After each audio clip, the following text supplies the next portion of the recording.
Hello and welcome to Morning Call for Friday, the 5th of July, 2019. It's Friday. We almost got it. Hang in there, just one more day, just the rest of the day, and you got it.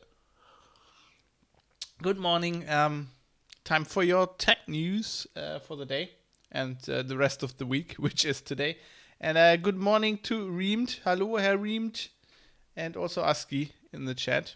Hope you're having a good day. Unsurprisingly, got some tech news for you.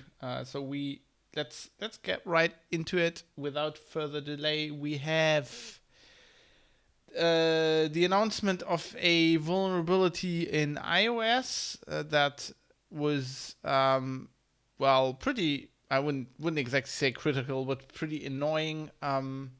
Attackers could send an iMessage and make it so that your device would go into an infinite loop, and basically a reboot. I mean, not infinite. I mean, if you rebooted the device, then basically it would keep rebooting. You could like reset the phone, and then it would fix it. But I mean, this wasn't really in the wild. It's been fixed with iOS 12.3, which has been out for ages. I mean, I got 12.3.1 on my phone, so not that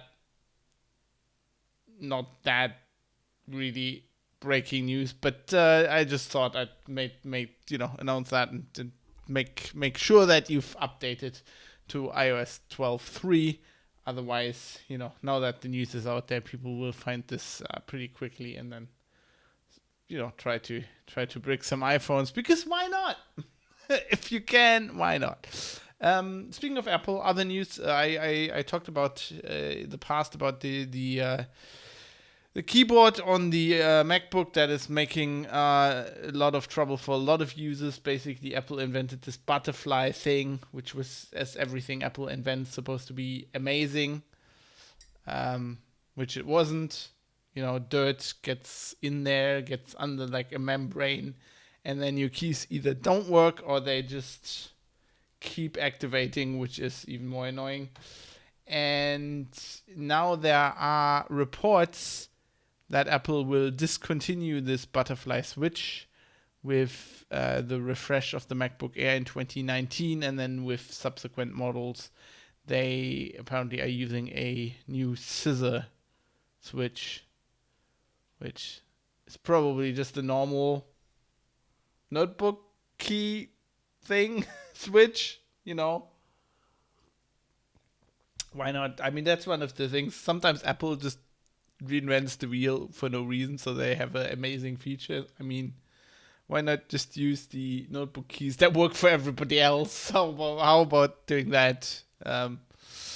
Maybe Apple's doing that now. I don't really. This report doesn't really tell you what kind of technology they're using now. Anyway, things are bound to get better. If you're buying very expensive notebooks from Apple, you can probably in the future expect your keyboard to work, which is an upside. We have Ars Technica did a very, very interesting Q&A with some Android engineers from Google about Android Q&A. Haha. Got it the headline here. So and the interesting thing is, like, the big thing that Google is saying for this version, the new version of Android, is Project Mainline, which is something. I mean, they've started with the base idea quite a while ago. So the idea is, obviously, device manufacturers are not updating these phones. So Google wants to establish an infrastructure that they will update more of the components in Android themselves, and they basically want to update everything they can. So this is why they started modularizing the OS and putting all the little pieces, making disconnected individual apps out of them that they can update with the Play Store. Now, until now, they had the problem that they don't really have root permissions with APKs. So there is a limit to what, like, to update the stuff in the App Store, it needs to be an APK.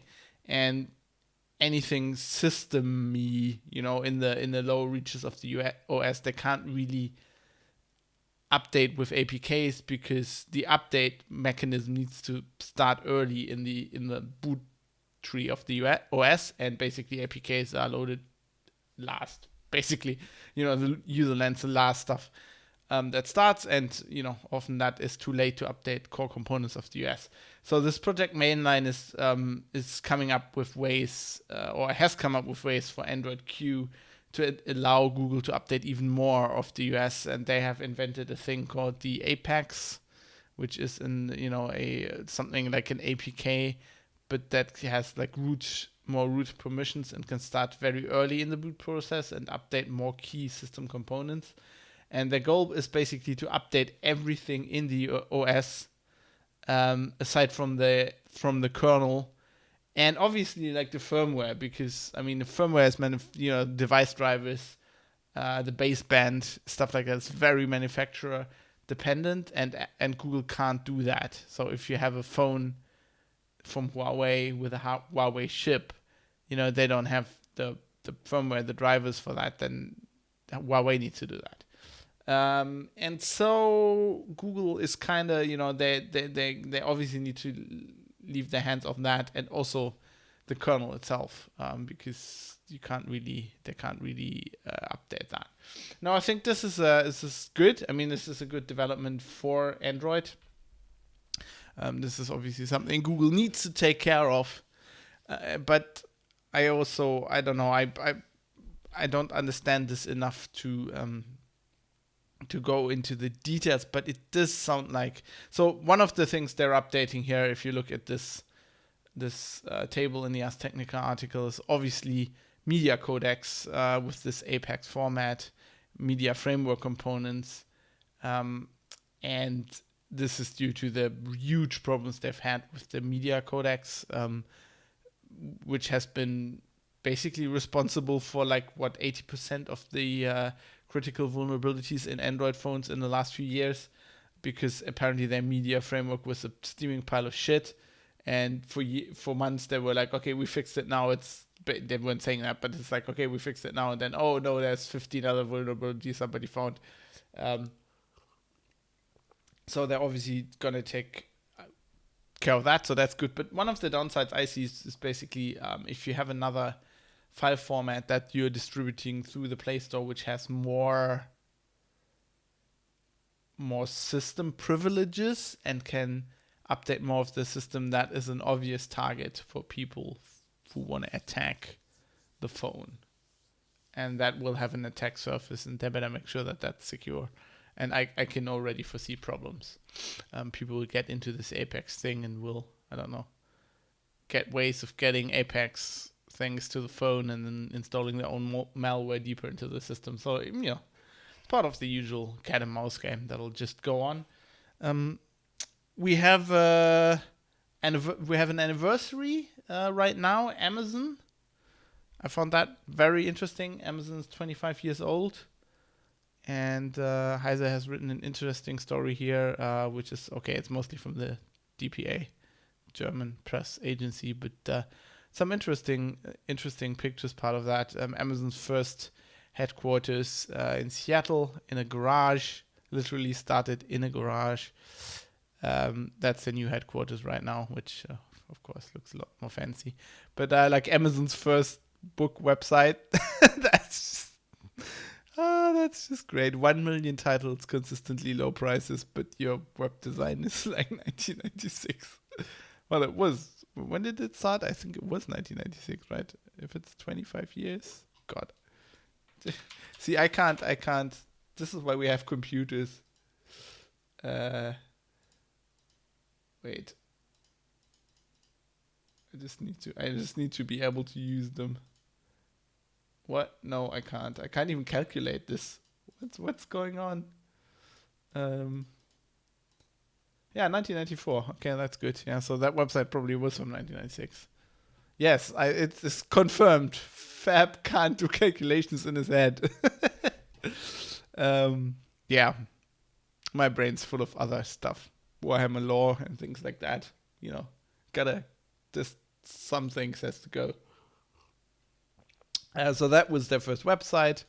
And this is amazing. This is Jeff Bezos handing over his package to his 1 millionth customer. Obviously at Bank of America. Look at the Amazon package. And look at Bezos. Oh my God. That's hilarious. And now obviously it's a big company and robots. And Bezos looks very different now. Yeah, and he started this with his then wife. They were together a long time, just divorced this year. And she was she was a book agent, I think. That's probably why they started with books. But very interesting. I mean, it's fun to think back at these like humble beginnings. If you think the juggernaut that Amazon is today, and basically, I'm getting all my stuff from Amazon. It's just easiest. I'm in the pocket of Big Jeff. Okay, now it is minor rant time. So if you don't like rants, turn off now. No, don't turn off now. This is a very interesting topic. So in Germany, or not only in Germany, in Europe, they're debating cars, modern connected cars, and they want to connect all these cars on the road. And so the EU was like, okay, let's gonna do this with Wi-Fi, and they have the standard Wi-Fi P. But now the German ministers of transportation and also of the economy have decided, no, we're not doing that. We want LTE for this. And so this topic is so fucking messed up on all levels. So let's get to, like, this is a report on Golem, which is, or basically they took this from the Handelsblatt, which is also messed up, and they're also not asking the right questions. But okay. So the EU wants to use Wi-Fi, right? And then it says here, well, basically what these ministers did is they have experts, and they didn't listen to the experts, because the experts were telling them, use Wi-Fi, because if you use it's better, and if you use LTE, you will have to use like Chinese technology from Qualcomm and Huawei and all these these Chinese and American chip manufacturers, and they're very aggressive with patents, but also spying. The spying, which is not good. And you're thinking like, yeah, okay, with the patents, I get that. Wi-Fi, it's more, as we call it, as we in Germany call it, WLAN. Yes, it's just a more. I mean, there are companies that have patents, but there are all these patent pools, and they're just not attacking each other, and that is true. But you're like, spying. I mean, Intel, okay, then you're using Intel chips. It's not like Intel. No, Intel is not spying. We know that Intel's built a backdoor in all of its chips. It's called the management engine. With Huawei, we don't know if they have a backdoor. With Intel, we know. But hey, it's the Americans spying on us. It's not that bad. Trump's a nice guy. What? Oh God! So that is also a thing. Then also, why are they not listening to the experts? Even if the experts are wrong, still why, or have interesting arguments? Why are they not listening to the experts? Why are we want to do our own thing with LTE where the technology is not ready? Well, I can answer you that question right now. Look at these people. No, there they are. Look at them. Look at them. One of them looks like a bad clone, and the other looks like a fucking spoiled banker son. He looks like the guy that Fogerty wrote the song "Fortunate Son" about. Look at these guys. Jesus Christ. Anyway, so, but the biggest point here has not been addressed. I mean, Germans are like data protection anal retentive, right? They're like, oh my God, evil Facebook, evil everybody. We need to protect all the data. The data needs to be maximally protected. And then you're like, yeah, but now you want to connect all the cars, right? You basically, the manufacturer of the car knows where you are at all times. It's spying hardware from the car manufacturer, right? So we're extremely worried about Facebook knowing everything about us. But if it's BMW, because it's a German company, it's okay. What? Like, what? I've never understood this nationalistic belief that as soon, well, it's our people spying on us. Well, that's okay. Like, this whole article, I mean, this is a tech website. This whole article doesn't even go into the question, why do we want this? Why do we want to connect all the cars? It's just like platitudes in there. Yeah, it's going to be safer. And it's like, yeah, I guess if there's a traffic jam on the Autobahn and it's over a hill and you don't see it and your car can tell you there's cars stopped there. Right. I mean, that's a helpful feature. But is it worth institutionalizing spying as soon as you get into your car? I mean, they already have like this mandated emergency systems where basically they have a microphone and an LTE modem, and if somebody hacks that, and we know it's hackable, it's like the software is fucking horrendous in there, in all aspects, down to the brakes. They can just listen to everything you say in the car. Now we just want to enable the manufacturer to know at all times where we are. I mean, it's like, yes, we have that with the phone, right? Google already knows that because the phone's in the car and they have all this information. But now we want to give it to another company, and I just don't get it. I just don't see these. Show me these security improvements that you're saying are in there. Like, I've been on the road for 18, 20 years now. I've driven hundreds of thousands of kilometers. I've came in onto a lot of traffic jams that, very quickly, just without warning, appeared over a hill or something. And I've never run into one because I'm not driving like a fucking idiot. And I keep some distance, and I know how long my car takes to stop at a certain speed. Anyway, this just drives me insane. Why is nobody anywhere is questioning if this should even be done? They're all like, yeah, it's VW, BMW, they need this security, build it in. Jesus Christ.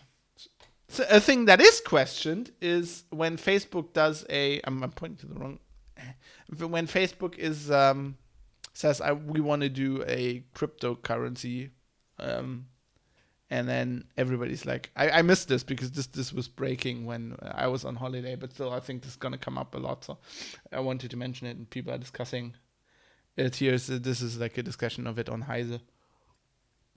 The interesting thing is that's not really a cryptocurrency because it's not really, I mean, the downside is, or the upside, depends on what direction you're thinking from, is that it's not it's not distributed, right? It has basically a central bank, and it's centrally secured, so it's basically just a fund, or I don't know. It's like a fund and a payment service.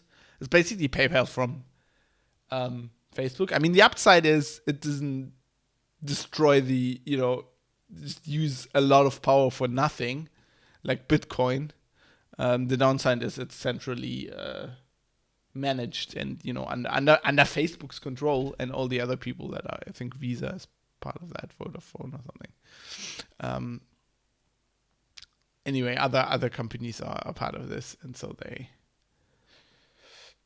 but in the end, it's Facebook, right? And they'll use the data. It's like they have the same things. They're saying, oh, we won't use the data. It's like, yeah, the stuff you said about WhatsApp 2 years ago, and then 2 years later you said, well, let's use all the data. So I think this is also an interesting topic that we need to keep an eye on, this Facebook payment. I love the fact that here at the end somewhere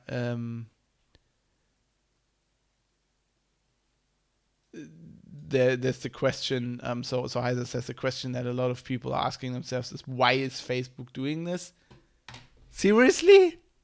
You ask it, you can't answer that? Like, why do we want our own payment service? Why do we want to enable people to spend money on our website? Okay, think about that for a minute. Because there's money in it! We're gonna get rich! That's why they want to do it. Anyway, speaking of money, apparently Broadcom wants to buy Symantec, and they offered a cool $15 billion. So that's the thing. Or there is a report from Bloomberg which says that. I mean, it's not like Bloomberg wasn't wrong in the past. But yeah. Interesting. Really, I mean, the register saying is kind of okay when the chips are down. Chips can't make as much money with that as you could in the past. So maybe we need to diversify a bit. But really, do you wanna buy Semantics? That really a future industry? I mean, okay, yeah, it's security software, but it's like, is that the best? Like Symantec, really, is that the best company you could buy? Anyway, keep an eye on this. Let's see if this actually happens. Hilariously, an Australian consumer watchdog is suing Samsung because Samsung has ads when people use the phone like underwater, like in a pool, on a surfboard. And while the phones are somewhat waterproof, they're not completely waterproof. And basically this watchdog is saying, well, you have declined. I mean, the problem is they might be waterproof, but their lifetime might be damaged by this anyway. And apparently Samsung has declined some warranty on phones that were damaged because they were, exposed to water. So, I mean, what are your ads about exactly? And they're also saying water isn't water. I mean, here's somebody is like surfing. She's like surfing. That's obviously the sea. I mean, salt water is a lot more aggressive to any kinds of stuff, like not even electronics. Like just look at the boat's hull after prolonged exposure in salt. Salt water is destroys things. Anyway, I find this hilarious. The ACC highlighted admissions on Samsung's website that the Galaxy S10 was not advised for beach or pool use, even though they have an ad. There's a guy in a pool with the phone on his six-pack. Yeah. I like that this is specifically an Australian problem. So this guy from the Consumer Watchdog says, Sims claimed Samsung was aware. Oh my God, why can't I? Sims claimed that Samsung was aware that water resistance was a differentiating factor in the phone purchasing decisions of Aussies. Yeah, we like the water, mate. The water, like the water, mate. Anyway, yeah, I found that hilarious. What I find less hilarious, even though I don't play Hearthstone anymore, is apparently Blizzard is changing Hearthstone cards because they're just too edgy. So they changed this card, Eviscerate. If you look at the left card, there's a little, like, if you listen to the podcast, bear with me, or just watch the stuff, watch the video on YouTube. There's a little bit of blood here over the hand. So it's basically a female vampire with two daggers. I don't know if she's a vampire, but she has two daggers. She's cutting this muscular guy, and there's like a tiny bit of blood that I would never have noticed if they just told me about this. And they removed that because blood evil. Then they had a card called Succubus. With a succubus, I mean, this is World of Warcraft. Succubus, they're cool, the best cosplay thing ever. They changed that to Fellstalker, which is just a random monster. And obviously that, oh my god, blood. Oh, the kids. Oh my god, they will see blood. Their boobs. Their boobs. Change the boobs. Remove the boobs. Yeah, the Secret Keeper, they changed that. That was that artwork. Change it to that one. Because, oh my god, side boob. Side boob. Oh yeah, and they changed Mistress of Pain to Queen of Pain. Because Mistress, oh my god. It's adultery. Yeah. Blizzard is saying the recent changes were applied to make those cards more visually cohesive and consistent with the art style of Hearthstone today. When Hearthstone first launched, we brought in a lot of artwork from the physical World of Warcraft trading card game. In the years since, Hearthstone has developed a look, feel, and personality of its own that distinguishes it from that of Warcraft. Though we still love being part of that universe, we always be looking for ways to deliver on the game's unique style, charm, and personality. Personality? You're rubbing it, the last personality it had, and it didn't have much. Unique style. Unique boredom. I mean, come on. God, I hate this corporate shit. So people are saying this is probably because of the Chinese market. So what they're actually doing is kowtowing to a fundamentalist. Well, that's probably going a bit far. Let's say a totalitarian regime. I think that's correct as far as the definition of the word goes. I mean, oh God. Anyway, something more happy. Just some blood-free evisceration noise. Says Reamed. Why is it called eviscerate anyway? I mean, shouldn't they have to change that name? That's very brutal. They should change everything to just like kids' toys. I mean, look at that. Look at the artwork. That's, oh my god, it's already so colorful and silly. Play Magic, people. Play the real man's or woman's game or whatever. People with a backbone play Magic. Anyway, just some just funny thing to get away from the rants here at the end. I thought that this was hilarious. So there was a front-end developer, contractor, that worked at the NHA. The NSA, and built them $220,000. My God, my brain's falling apart. It's just Altmaier. I keep flashing back to his face, and it's destroying my brain. $220,000 for work he didn't do. Basically, he did the thing contractors do. He inflated his work hours a little bit. Problem is, he did confidential work for the NSA. So he worked at an NSA location, so that they could show him confidential material and it doesn't leave the building or whatever. It's like, and the guy didn't think that they wouldn't check his access times with his access card, they wouldn't have knocked. It's the fucking NSA. The goal of the guy, now he's probably going to prison for 5 years maybe. Yeah, he entered a plea agreement. It's not like he would have had much chance to deny this. This was in Raleigh, North Carolina. I'm like, just imagine the lawyer. Like, you're the lawyer. This guy calls. He's like, okay, so what's the problem? And he explains it to you. And you're like, wait, you tried to scam the NSA on, on work time, like the one of the premier surveillance, maybe the premier surveillance service of the US or the world. Like, you weren't thinking they weren't spying on you where you work there? Like, what? What? Anyway. And he was making a lot of money. I mean, look at that. He was billing them for up to $159.08 per hour, where the normal wage is $36.20 per hour in the area. And he was already still really overinflating. Like, he only worked 40 to 47% of the time that he built them. I mean, and he wasn't even there. It's not like you. I mean, oh God, this is. Anyway, I thought that was hilarious. That takes some special gall. So you might be going to jail, but good on you. Good on you for trying to scam the NSA.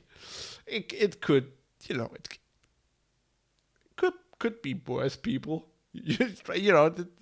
Could many worse people to scam than the NSA. Anyway, that's it for me for today and for the week. I will see you on Monday with more tech news. Until then, I will drink a bit more coffee. And I'll also do some work. How about that? And maybe you also do some work. Even if your employer is the NSA, be careful. Be careful with your time. You're billing there. Anyway, have a good day. I hope the weekend will treat you nicely and you'll be refreshed for the new week, and we'll see each other then. Until then, just hang in there and goodbye.